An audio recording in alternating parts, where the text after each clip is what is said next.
You're listening to the Winsight Podcast Network.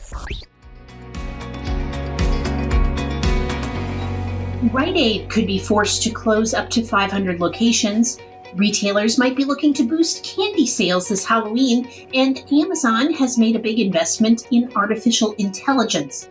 Welcome to Retail Daily, your quick look at the top news from Winsight Grocery Business and CSP Daily News. I'm Heather Lally, Editor-in-Chief at WGB. And I'm CSP Editor-in-Chief Steve Holtz. Rite Aid is preparing a Chapter 11 bankruptcy filing in which it would shut hundreds of drugstores and liquidate its remaining operations. A Wall Street Journal report says the plans call for Rite Aid to close 400 to 500 or more of its 2,100 plus stores and sell off the remainder of its locations and operations or turn them over to creditors. Auctions also are planned for Rite Aid's Elixir Pharmacy Services unit and other assets. Rite Aid is saddled with $3.3 billion in debt and faces over 1,000 federal and state lawsuits claiming it helped fuel the opioid overdose epidemic by oversupplying controlled substance prescription painkillers. In 2022, Halloween saw increased dollar sales boosted by double-digit inflation, while volume and unit sales were down for both chocolate and non-chocolate products. Acknowledging that fewer people are celebrating Halloween by purchasing candy than in the past, the National Confectioners Association said those who do buy the holiday treats are buying more and more often. To optimize customer participation, manufacturers and retailers should continue offering innovative baking, decorating, and crafting products. That's according to Dan Sadler, Principal of Client Insights at Circana, in a report from the NCA. Retail giant Amazon announced Monday that it's making a major move into artificial intelligence through a $4 billion investment in AI company Anthropic. The investment gives Seattle-based Amazon a minority ownership stake in Anthropic. It's unclear how the new tech might impact Amazon's grocery businesses, Whole Foods, Amazon Fresh, and Amazon Go. While no one seems ready to suggest that the possibility of a recession has passed, positive factors have coalesced to keep the economy on track as the country nears the fourth quarter of 2023. CSP columnist Jeff Kramer of NRC Realty says in his latest column that three primary types of spending are providing positive growth in spite of tight money and high interest rates. Those include strong consumer spending on travel and leisure, some improvement in government-inspired and supported infrastructure, and green spending for new fuels and electric vehicles.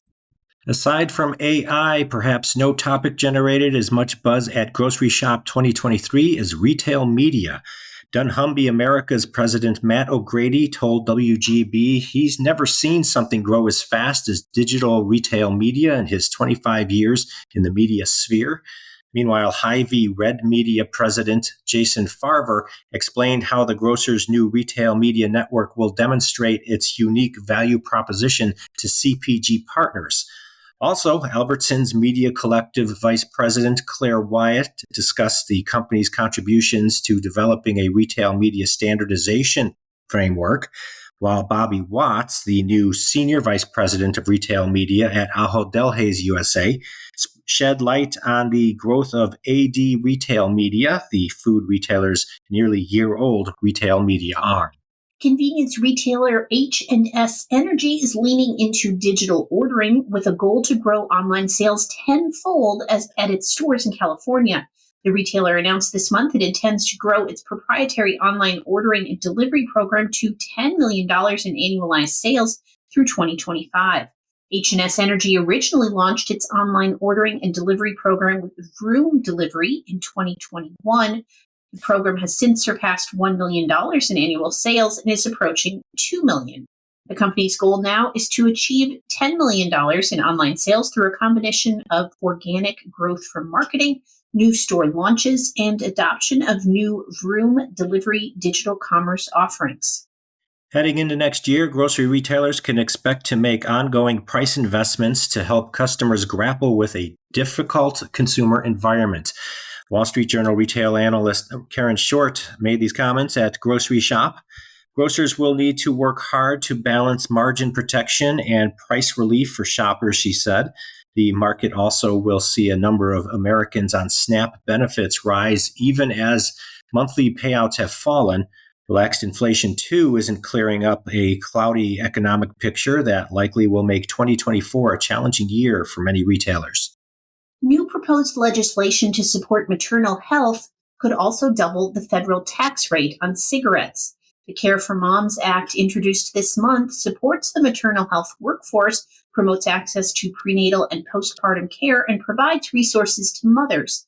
But the proposal also includes provisions to increase the excise tax on tobacco products, including doubling the tax on cigarettes. The National Association of Tobacco Outlets noted that similar tax legislation has failed in the past in Congress.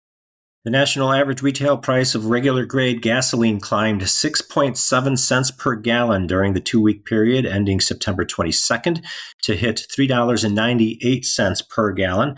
This is according to the most recent Lundberg survey of U.S. fuel markets. Since the U.S. weighted average wholesale price slipped by 3 cents in the period, timing allowed for retail margin recovery of 9.8 cents to a healthy 39.6 cents per gallon margin. Despite Labor Day often seen as a time of rampant gasoline use, gasoline demand actually shrank in the days prior to and following the holiday weekend this year. Gasoline demand is, in fact, down both seasonally and year over year, and is a measure of consumer strain. Springdale, Arkansas-based Harps Food Stores announced on Monday that its banner 10 Box Food Store will host a grand opening for its newest location in Bonne Terre, Missouri, on October 18th. The store will be the 13th 10 Box store, which has locations throughout Arkansas, Missouri, and Oklahoma. A discount store, 10 Box sells all items at cost and then adds a flat 10% surcharge to cover operational costs and allow for a small profit. Harps Food Stores will also open 2 new Harps locations later this year in Brookland, Arkansas, and Choteau, Oklahoma. Sprouts Farmers Market, which has been picking up its expansion pace, has added 2 new stores to its grand opening calendar, one in Charlotte, North Carolina, and the other in Woodland, California. The specialty grocer said it is looking to hire 105 full and part-time employees at the Woodland store, slated to open November 17th, and 84 workers for the Charlotte market, scheduled to open the same day.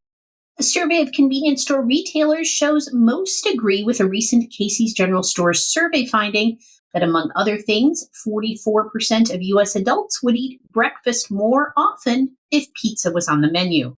In discussing the survey results with CSP, one retailer agreed that breakfast offerings should transcend traditional morning offerings, while another said the breakfast daypart is no longer the typical AM drive as work schedules increasingly become less traditional.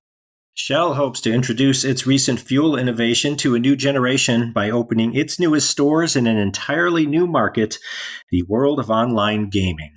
With its latest promotion, Shell Ultimate Road Trips, Shell is giving gamers the opportunity to fuel their cyber vehicles with its V-Power Nitro Plus premium gasoline while playing online multiplayer video game Fortnite. There, the V-Power boost ramps allow gamers to, quote, unleash their true potential to unlock the most stunning hidden places throughout 6 different biomes. What a time to be alive. And that will do it for today's episode of Retail Daily. Subscribe on Apple Podcasts, Spotify, and more for your daily dose of retail news. For more on these stories, visit CSP Daily News or WinsightGroceryBusiness.com. I'm Heather Lally. And I'm Steve Holtz. I'll see you in the cyberverse.